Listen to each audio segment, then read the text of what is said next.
Olá, a partir de agora está começando mais uma edição do programa Unifra Entrevista e na edição de hoje a gente tem como tema o Dia do Radialista, que tradicionalmente sempre foi comemorado no dia 21 de setembro, mas por um decreto do governo federal passou desde 2006 a ser comemorado, ser celebrado no dia 7 de novembro. Lembrando que o Unifra Entrevista tem a produção da acadêmica de jornalismo Laís Giacomelli.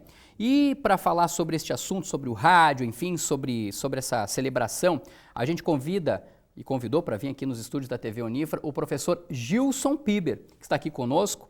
Ele é professor de jornalismo aqui no Centro Universitário Franciscano e atualmente o professor Gilson faz doutorado no programa de pós-graduação em Ciências da Comunicação, na área de concentração e processos midiáticos na Universidade do Vale dos Sinos, na Unicinos, em São Leopoldo. Professor Gilson Piber, seja muito bem-vindo. Muito obrigado pela mais uma vez aos estúdios Rogério. da TV Unifra, que tradicionalmente o pessoal de casa está acostumado a ver o professor Gilson Piber participar dos nossos programas aqui no Central do Esporte e também no Jornal do Unifra.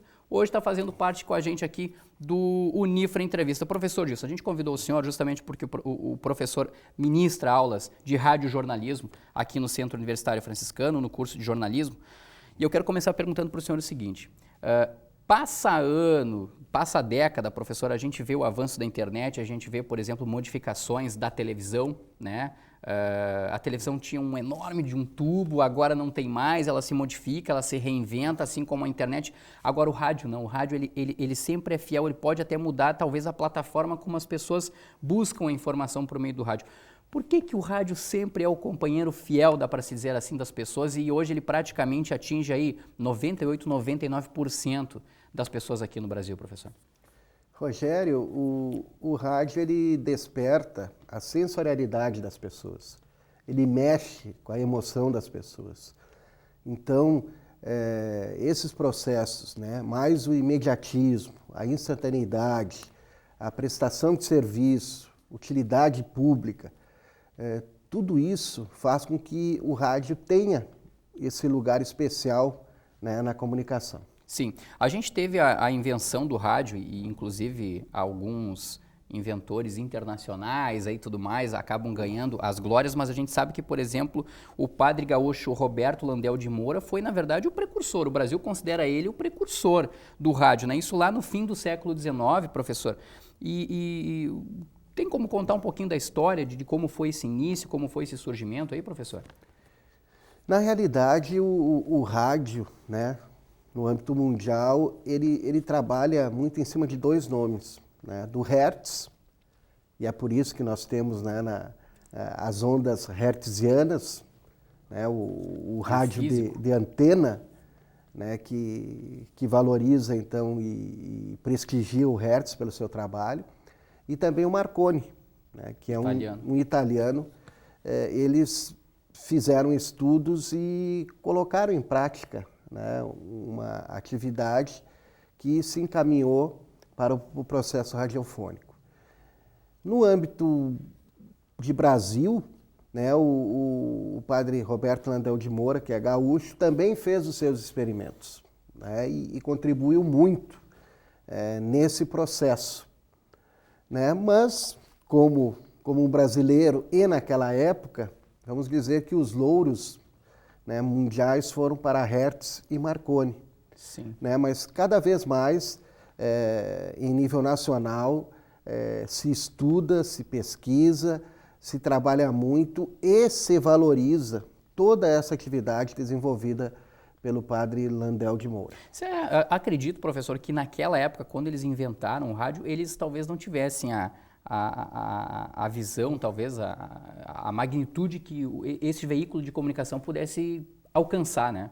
Que é de serviço, que é de informação, que, enfim, que chega praticamente à casa de todo mundo e que agora as pessoas podem pegar pela internet? Ou será que eles tinham de fato essa noção? Será que esse era o objetivo mesmo deles, hein? Eu creio que o objetivo estava ligado a um processo de comunicação, né? de ligar pessoas a outras pessoas, né? E o rádio, acho que propiciava isso e até hoje propicia, né? Se nós formos pegar as fases do rádio, né, o rádio no Brasil é de 7 de setembro de 1922, né, que é o centenário da independência, aquela atividade no Rio de Janeiro, no Corcovado, com todo um aparato estrangeiro, né? E ele, no primeiro momento, não dependia quase que exclusivamente do jornal impresso, né? As notícias eram lidas diretamente do jornal impresso. Sim. Daí depois veio o período de propagação, o período de concorrência. Imagina, o rádio nascendo no Brasil em 22, em 50, com a chegada da televisão, ele já teve a morte decretada. Exato. Porque muitos personagens e artistas que se criaram no rádio migraram para a televisão. E aí resulta outro papel importante no rádio. Muita gente não sabe, né? Vou dar 2 exemplos, né? Faustão e Gugu tiveram a iniciação no aspecto comunicativo no rádio. Então o rádio, né, com o seu trabalho todo, ele formou muitos profissionais para a televisão, né? Aqui na minha frente está um exemplo. Né? O Rogério Jareta trabalhou, né, inicialmente no rádio, né? Depois foi para a televisão, jornal impresso, online, voltou para a televisão hoje. Então o rádio tem esse aspecto interessante. Veio a segmentação, né, que introduziu o FM, o som estéreo. Fomos para o período do rádio na internet, que é um processo de reinvenção no rádio. O rádio não morreu. Exato. Né? Daí o rádio veio, né, para o aspecto digital, que ainda permanece aberto. Né? O Brasil tem o Sistema Brasileiro de Rádio Digital, mas não definiu o padrão. Porque tem a questão das frequências, tem as emissoras em AM, amplitude modulada, em FM, frequência modulada.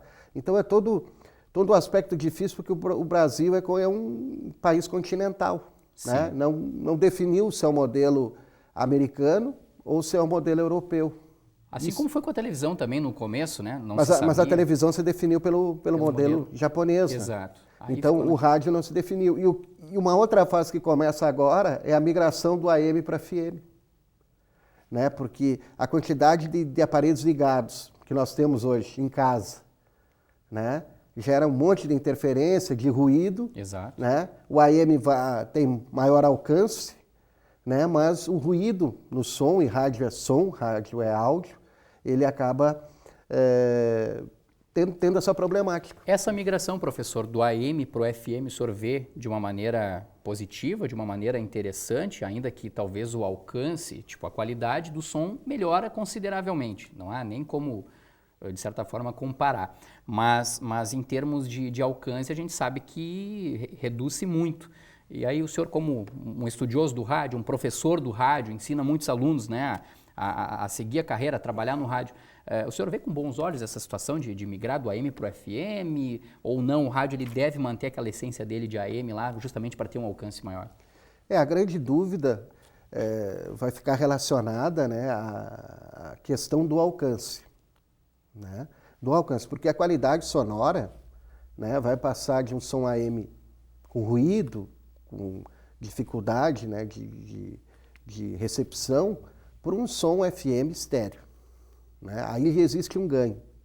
Então, para os lugares mais longínquos, uma proposta seria a ampliação da banda larga, para que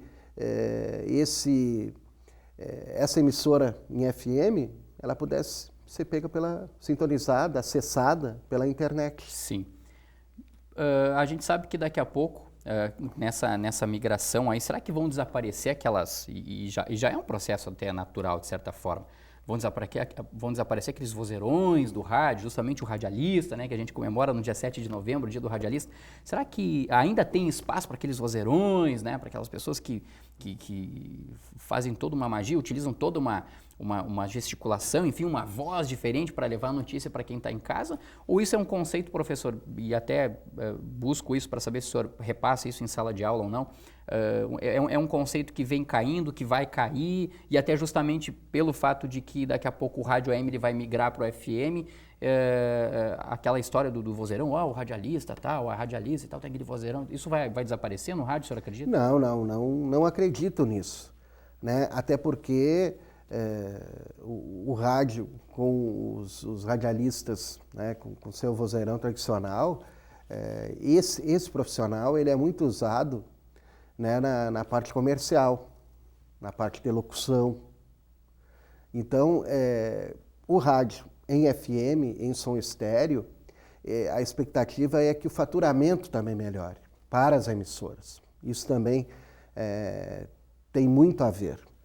Mas vale destacar que os radialistas eles têm o privilégio da apresentação de programas, né? O profissional do jornalismo formado, ele pode fazer entrevistas, ele pode fazer reportagens, ele pode fazer crônicas. Ele é responsável pelo produto jornalístico, sim, pelo produto informativo.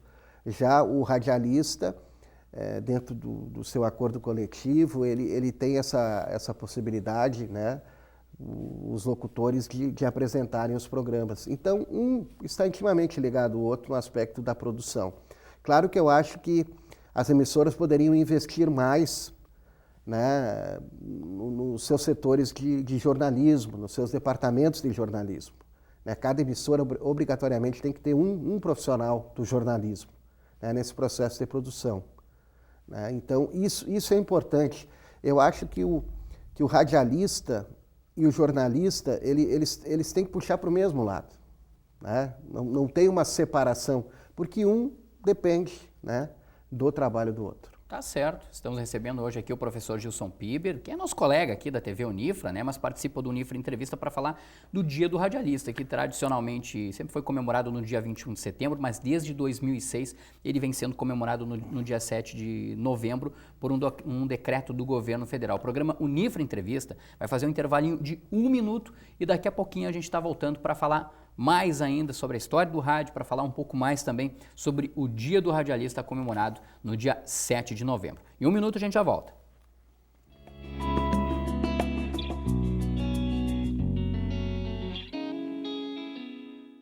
Por meio da educação, milhares de jovens colaboradores e pesquisadores compartilham suas experiências em um ambiente vivo, amparado na liberdade de pensar e criar. A comunidade universitária é um lugar em que o estudante pode desenvolver seu perfil próprio, enriquecendo assim o bem comum. Polo Nacional de Inovação por meio da Nanociência é referência em qualidade de ensino no Rio Grande do Sul. Centro Universitário Franciscano, uma universidade para suas aspirações.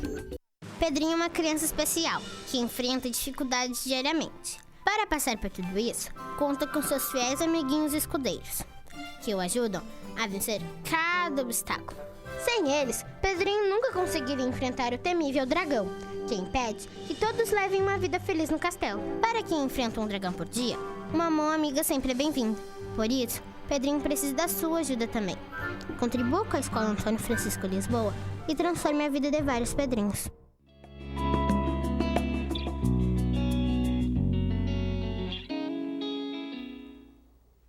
Estamos de volta com o programa Unifra Entrevista, aqui pela TV Unifra, aqui pelo canal 15 da NET. O tema de hoje é o Dia do Radialista, comemorado oficialmente por decreto do governo federal desde 2006, no dia 7 de novembro, mas que muita gente comemora ele também tradicionalmente no dia 21 de setembro. E a gente está recebendo hoje aqui no estúdio da TV Unifra para falar sobre esse assunto o professor Gilson Piber, que é nosso colega aqui da TV Unifra, participa de outros programas, né, o programa Central do Esporte, eventualmente também o programa Jornal da Unifra. E o professor Gilson Piber, lembrando, ele é professor do curso de jornalismo aqui do Centro Universitário Franciscano e atualmente está fazendo doutorado, né, no programa de pós-graduação em Ciências da Comunicação na área de concentração e processos midiáticos na Universidade do Vale dos Sinos, na Unicinos, em São Leopoldo. Lembrando que o Unifra Entrevista tem a produção da acadêmica de jornalismo Laís Giacomelli. Professor Gilson Piber, agora eu quero buscar um pouco das histórias, aquilo que o senhor conta para os seus alunos na sala de aula, aqui nas aulas de rádio, no Centro Universitário Franciscano. O que o senhor passa para eles dessa magia de trabalhar no rádio, de daqui a pouco também ser um pouquinho radialista, digamos, entre aspas, ainda que, como o senhor colocou ali, o jornalista e o radialista devem caminhar juntos, mas há espaço para o senhor já falava até no final do bloco anterior, há espaço sim para se trabalhar no rádio e tudo mais. É um mercado fascinante, daqui a pouco para o jornalista, é uma maneira legal, interessante, porque como a gente também colocava no primeiro bloco, o rádio passa a década ou não, o rádio sempre se mantém ali, sempre se mantém fiel ao lado das pessoas, sempre é um meio bastante utilizado para se comunicar. Eu creio que sim, Rogério, né? Eu creio que sim, é verdade que o mercado de comunicação, ele também depende, né, do processo econômico, né, e a gente não pode fugir disso. Mas eu digo que o rádio, né, é mais uma mídia, né, na trajetória de um acadêmico, né, eu chamo de rádio jornalista, de um futuro jornalista. Né, a exemplo da TV, da foto, do online, do impresso, né? O rádio tem essa possibilidade também. Então, no primeiro dia de aula, eu digo aos meus alunos, olha, vocês não precisam gostar de rádio. Pode não ser a mídia querida por vocês, mas no mercado de trabalho haverá necessidade de, em algum momento, né, você participar de uma cobertura radiofônica. Porque os veículos hoje não mandam mais vários profissionais para uma mesma cobertura. Eles mandam 1, 2 profissionais, né, para fazer toda a cobertura de texto, de imagem, de vídeo e de rádio também. Então esse profissional, ele tem que saber como é que se produz uma nota radiofônica, como é que se produz uma reportagem, como é que se faz uma entrevista no rádio, um boletim, como é que ele vai participar de um rádio-jornal, de um debate, né? Como funciona um documentário. Então é isso que a gente tenta passar, né? Alguns alunos já vêm com a predileção pelo rádio, gostam do veículo rádio. E outros a gente conquista, né? Nem todos. Mas a minha meta, né, lá no final do semestre, eu quero que vocês saiam daqui sabendo, pelo menos, redigir um texto para a rádio e ter a noção básica desse processo radiofônico. Né? Isso é fundamental. Os grandes grupos de comunicação, hoje, eles têm jornal, eles têm televisão, eles têm rádio, eles têm portal na internet, e está tudo dentro da internet, tudo dentro de um computador. Quem é que produz esse material? É o jornalista. Né? Então ele tem que ter essa capacidade de também saber produzir um produto em áudio, um produto radiofônico. A gente sabe também, professor, que o senhor também trabalhou em veículos de comunicação, trabalhou em jornal, trabalhou em rádio também. E principalmente nessa questão do meio esportivo, né? E inclusive até conversava antes da gravação do programa com a acadêmica de jornalismo, a Laís Giacomelli, e a gente até trocava umas ideias ali sobre o tema do programa, e ela dizia, o meu pai gosta de assistir o jogo na televisão e escutar, ouvir os lances pelo rádio. Eu disse, poxa, eu também, né? O meu pai também tem essa mania, enfim. O senhor também gosta de, muitas vezes, mesclar, olhar, assistir, porque hoje a gente tem essa possibilidade de assistir aos jogos, né? Pela televisão e ouvir também ao mesmo tempo pelo rádio. O senhor gosta disso também? Acha isso saudável? E de que maneira o senhor acha que isso interfere na vida, no dia a dia? Será que isso, de certa forma, tira, ao mesmo tempo em que informa e que nos dá a imagem exata daquilo que está acontecendo, tira um pouco daquela magia que é a gente tentar imaginar o lance, com qual perna de fato o jogador chutou a bola, como teria sido a defesa do goleiro ou em que lado da goleira a bola teria passado e tudo mais? O senhor acha que tira um pouco desse brilho, dessa imaginação? Olha, a gente não pode brigar com o avanço tecnológico, né? Não tem como mudar isso. A tecnologia ela vem para nos auxiliar em vários mecanismos. Na área de comunicação nem se fala. Eu uso dessa artimanha. Né? Eu pego um celular antigo que eu tenho lá, escuto o jogo no rádio, né? Boto no meu canal de preferência lá e ao mesmo tempo estou vendo. E a partir desse ano, né, eu entrei na onda do WhatsApp também, né, e trocando mensagem, né, com os amigos e com os colegas. Então é um 3 em 1, né, vamos dizer assim, né, vamos dizer, o cara é maluco, né, ele ouve, vê e ainda troca mensagem, né? E eu sei que muita gente faz isso.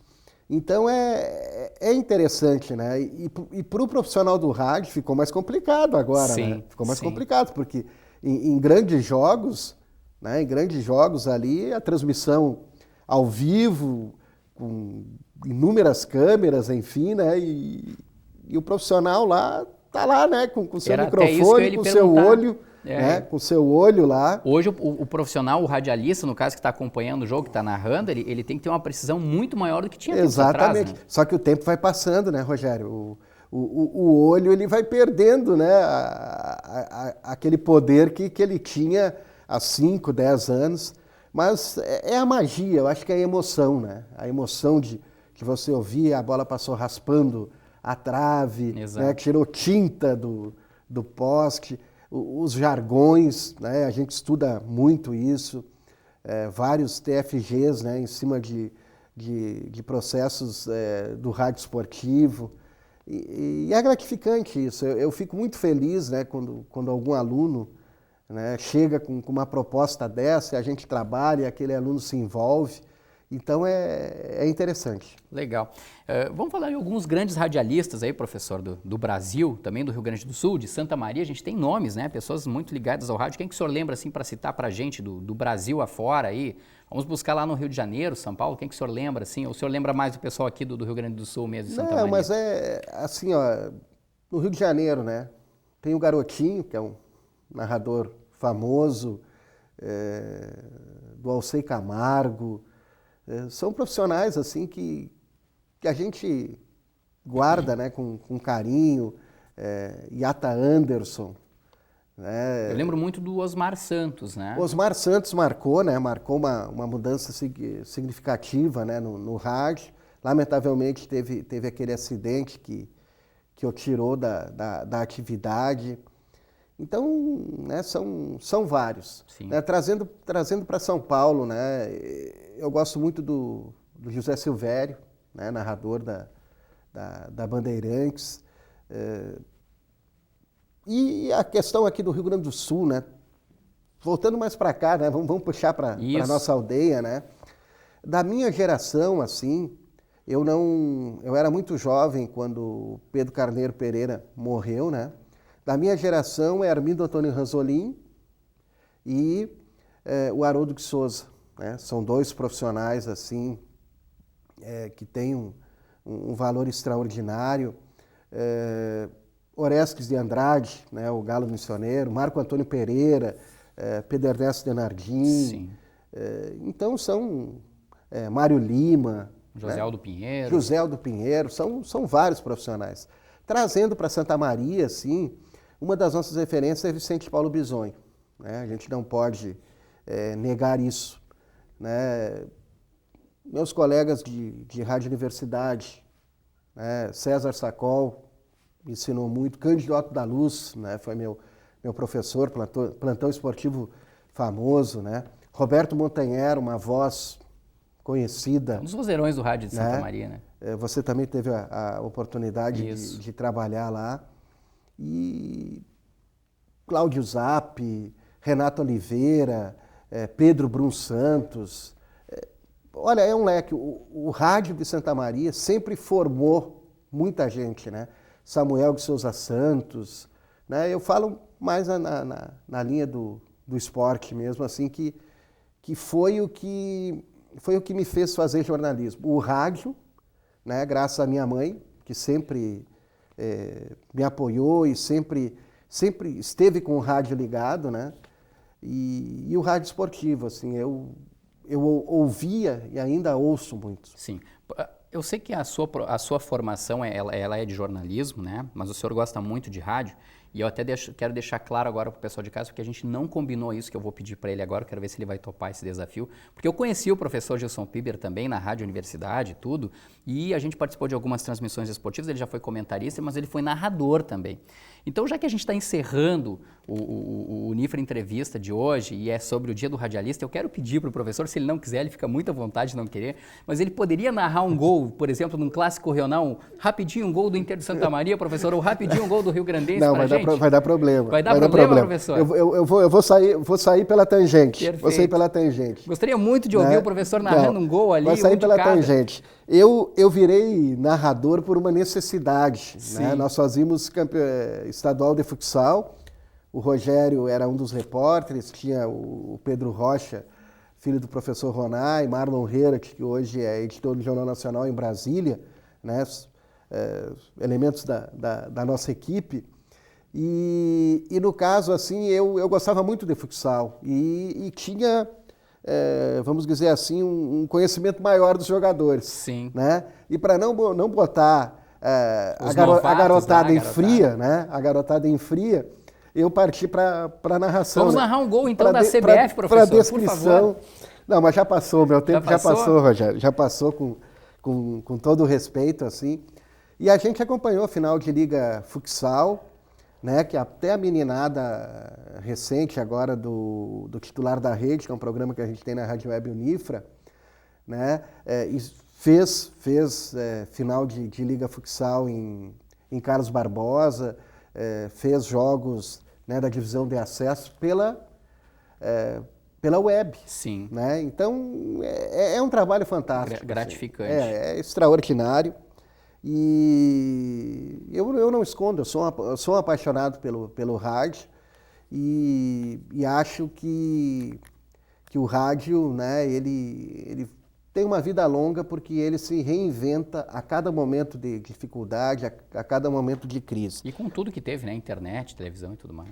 E até eu buscava alguns dados mais recentes, né? Tem uma pesquisa do Ibope que destaca que 80%, né, da população brasileira, uma última pesquisa aí, é ouvinte assídua do rádio, 89%.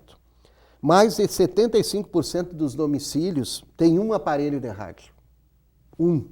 Né? O telespectador pensa agora, quantos aparelhos de rádio ele tem em casa? Né?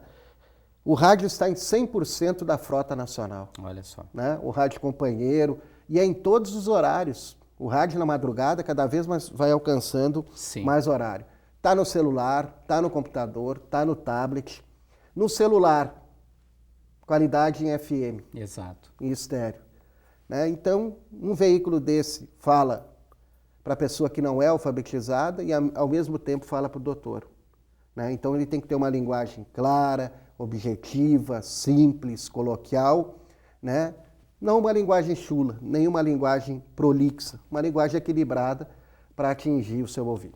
Tá certo, eu quero agradecer ao professor Gilson Piber, que é professor de jornalismo aqui do Centro Universitário Franciscano, ministra aulas de rádio e jornalismo, e dizer para ele que ele não topou o desafio aqui no Unifra Entrevista, mas ele vai topar logo esse desafio de narrar um gol aí no Central do Esporte, porque ele é nosso colega aqui da TV Unifra e participa, então ele vai se preparar um pouco melhor aí para topar esse desafio. O Unifra Entrevista fica por aqui, nós voltamos na próxima semana. Você pode acompanhar também a nossa programação, além do canal 15 da NET, você pode acompanhar também pelo nosso canal no YouTube, o Unifra Online.